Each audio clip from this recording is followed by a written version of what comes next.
الحمد للہ رب العالمین والصلاة والسلام علی خاتم النبیین اما بعد فاعوذ باللہ من الشیطان الرجیم بسم اللہ الرحمن الرحیم الصلاة والسلام علیک یا رسول اللہ وعلی آلک واصحابک یا حبیب اللہ الصلاة والسلام علیک یا نبی اللہ وعلی آلک واصحابک یا نور اللہ۔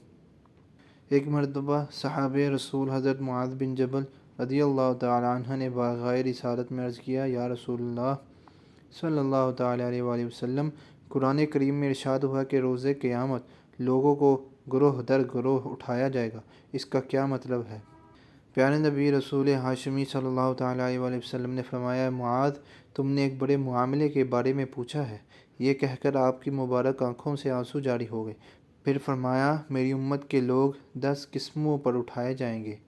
اللہ پاک انہیں مسلمانوں کی جماعت سے علیحدہ فرما دے گا اور ان کی صورتیں بدل دی جائیں گی۔ ایک، ان میں سے بعض بندر کی شکل میں اٹھیں گے، کچھ وہ ہوں گے جنہیں خنزیر کی شکل میں اٹھایا جائے گا، کچھ الٹے اٹھائے جائیں گے، ان کی ٹانگیں اوپر اور چہرے نیچے ہوں گے، یہ چہروں کے بل چلیں گے۔ بعض اندھے اٹھائے جائیں گے، یہ تذبذب کا شکار یعنی پریشان ہوں گے۔ بعض گونگے اور بہرے اٹھائے جائیں گے، انہیں کچھ سمجھ نہیں آئے گا۔ بعض اپنی زبان کو چبا رہے ہوں گے اور ان کی زبانیں ان کے سینے تک لٹک رہی ہوں گی، رالیں ان کے منہ سے بہہ رہی ہوں گی، لوگ ان سے گھن کھا رہے ہوں گے۔ بعض ایسے اٹھیں گے کہ ان کے ہاتھ پاؤں کٹے ہوئے ہوں گے، بعض آگ کے تنے کے ساتھ لٹکے ہوئے ہوں گے، بعض ایسے اٹھیں گے کہ ان کی بدبو مردار سے بھی زیادہ بری ہوگی، بعض ایسے اٹھیں گے کہ انہیں تارکول، ایک سیاہ سیال اور لیس دار مادہ، سڑکوں کی تعمیر میں سڑکوں پر بچھایا جاتا ہے اور چھتوں پر بھی ڈالا جاتا ہے تاکہ چھت پانی سے محفوظ ہو جائے، کی چادریں پہنائی ہوئی ہوں گی جو ان کی جلد کے ساتھ چپک جائے گی۔ یہ کون لوگ ہوں گے؟ ان کی تفصیل بیان کرتے ہوئے غیب جاننے والے نبی رسول ہاشمی صلی اللہ تعالی علیہ وسلم نے فرمایا، جو بندر کی شکل میں اٹھیں گے یہ چغل خور ہوں گے، جو خنزیر کی شکل میں اٹھیں گے یہ رشوت کھانے والے، حرام مال کمانے والے اور ظلماً ٹیکسز وصول کرنے والے ہوں گے، جو الٹے اٹھیں گے ان کے سر نیچے اور پاؤں پر ہوں گے، یہ سود کھانے والے ہیں، جنہیں اندھا اٹھایا جائے گا، یہ بے انصافی سے فیصلہ کرنے والے ہیں، جنہیں گونگا بہرا اٹھایا جائے گا، یہ وہ ہیں جو اپنے اعمال پر خود پسندی کا شکار ہوتے ہیں، جو اپنی زبانوں کو چباتے اٹھیں گے، یہ وہ بے عمل مبلغ ہیں کہ جو کہتے ہیں وہ کرتے نہیں، یعنی دوسروں کو نیکی کی دعوت دیتے ہیں اور خود گناہوں میں مبتلا رہتے ہیں، جو ہاتھ کٹے پیر کٹے لونڈے اٹھیں گے، یہ وہ ہیں جو پڑوسی کو تکلیف دیتے ہیں، جنہیں آگ کے تنے پر لٹکایا جائے گا، یہ حاکم تک لوگوں کی جھوٹی شکایتیں پہنچانے والے ہیں، جو مردار کی بدبو سے بھی زیادہ بدبودار اٹھیں گے، یہ نفسانی خواہشات و لذت میں پڑنے والے اور اپنے مال سے حقوق اللہ مثلاً زکوٰۃ، فطرہ وغیرہ کی ادائیگی نہ کرنے والے ہیں، اور وہ جنہیں تارکول کی چادر پہنائی جائے گی، یہ غرور و تکبر کا شکار ہونے والے ہیں۔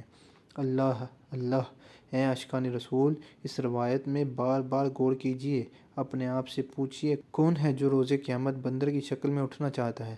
یقیناً ہم میں سے کوئی بھی یہ پسند نہیں کرے گا، لہذا آج ہی سے چغلی کھانا چھوڑ دیجئے، پہلے اگر چغلی خوریاں کی ہوں تو اس سے توبہ کر لیجئے۔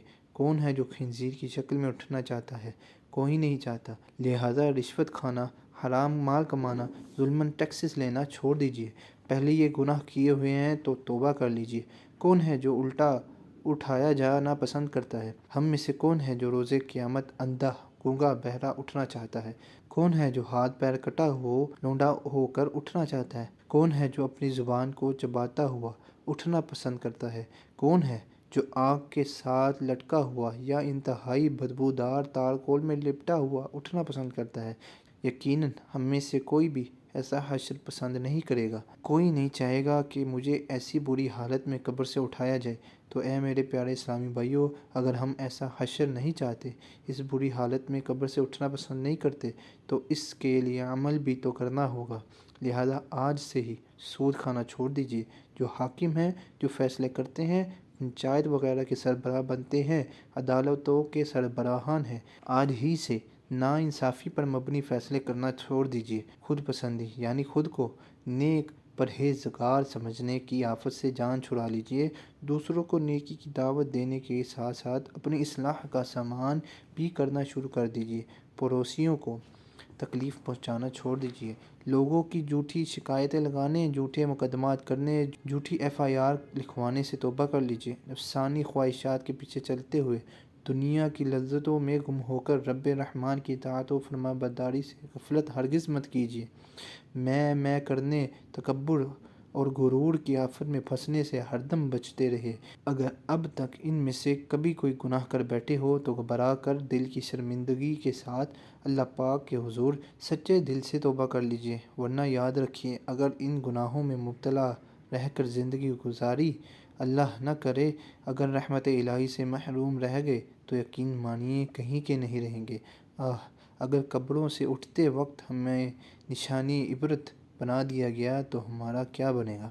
حضرت سعید جریری رضی اللہ تعالی عنہ فرماتے ہیں، مجھے یہ روایت پہنچی ہے کہ قیامت کے دن جب کافر کو قبر سے اٹھایا جائے گا تو شیطان اس کا ہاتھ تھام لے گا۔ وہ شیطان اس کے ساتھ ہی رہے گا یہاں تک کہ اللہ پاک دونوں کو جہنم میں جانے کا حکم فرما دے گا۔ اس وقت کافر کہے گا، اے کاش میرے اور تیرے درمیان مشرق و مغرب کے برابر دوری ہو جائے، تو کتنا ہی برا ساتھی ہے۔ پیارے اسلامی بھائیوں، الحمدللہ ہم مسلمان ہیں۔ یقیناً یہ اللہ پاک کی بہت بڑی نعمت ہے۔ ہمارا کلمہ پڑھنا، مسلمان ہونا انشاءاللہ الکریم جہنم سے بچ کر جنت میں جانے کا ذریعہ بن جائے گا۔ مگر یاد رکھیے، جہنم سے بچنے اور جنت کا حقدار بننے کے لیے صرف مسلمان ہونا کافی نہیں ہے، بلکہ ایمان سلامت لے کر دنیا سے جانا بھی ضروری ہے۔ اس لیے ہمیں چاہیے کہ ہم اپنے ایمان کی فکر کریں۔ اللہ پاک نے ہمیں ایمان کی دولت سے نوازا ہے، اس کی قدر بھی کریں، اس کا شکر بھی ادا کریں اور ساتھ ہی ساتھ کفر سے نفرت بھی کریں۔ حدیث مبارک میں ہے، جس میں 3 باتیں ہوں وہ ایمان کی حلاوت یعنی مٹھاس پا لیتا ہے۔ ان تینوں میں سے ایک بات یہ ارشاد فرمائی، وہ ایمان کے بعد کفر کی طرف لوٹ جانے کو اس طرح ناپسند کرے جیسے آگ میں گرنے کو ناپسند کرتا ہے۔ معلوم ہوا ایمان والا رہنے، ایمان کی سلامتی کے ساتھ قبر میں اترنے اور اس ذریعے سے جنت کا حقدار بننے کے لیے ضروری ہے کہ ہم کفر سے ہر دم نفرت کرتے رہیں۔ افسوس، آج کل کی ایمان کی سلامتی کی فکر بہت کم لوگوں کو ہوتی ہے۔ عموماً لوگ اپنے نفس پر بھروسہ کرتے ہیں۔ بد مذہبوں اور برے لوگوں کی صحبت میں بیٹھنا، گناہوں میں مصروف رہنا، ہم کیا سیکھ رہے ہیں، کس سے سیکھ رہے ہیں وغیرہ کی بالکل فکر نہ کرنا، علم دین سے دور بھاگنا، غیر مسلموں کی نقل کرنا، ان کا لٹریچر بے طرق پڑھنا، غیر مستند لوگوں اور غیر مستند طریقوں یعنی مثلاً social media, internet, YouTube, Facebook وغیرہ کے ذریعے دین سیکھنے کی کوشش کرنا وغیرہ ایمان سے ہاتھ دھو بیٹھنے کے اسباب ہیں۔ مگر افسوس، آج کل اکثریت ان کاموں میں مبتلا نظر آتی ہے۔ اے عاشقان رسول، اللہ پاک نے ہمیں ایمان کی دولت عطا فرمائی ہے تو ہمیں اس کی قدر بھی کرنی چاہیے۔ اس کی حفاظت کرنا ہماری ذمہ داری ہے۔ اس لیے ہمیں چاہیے کہ اللہ پاک کی خفیہ تدبیر سے ہر دم ڈرتے رہیں اور ہر لمحہ سلامتی ایمان کی فکر کرتے رہیں۔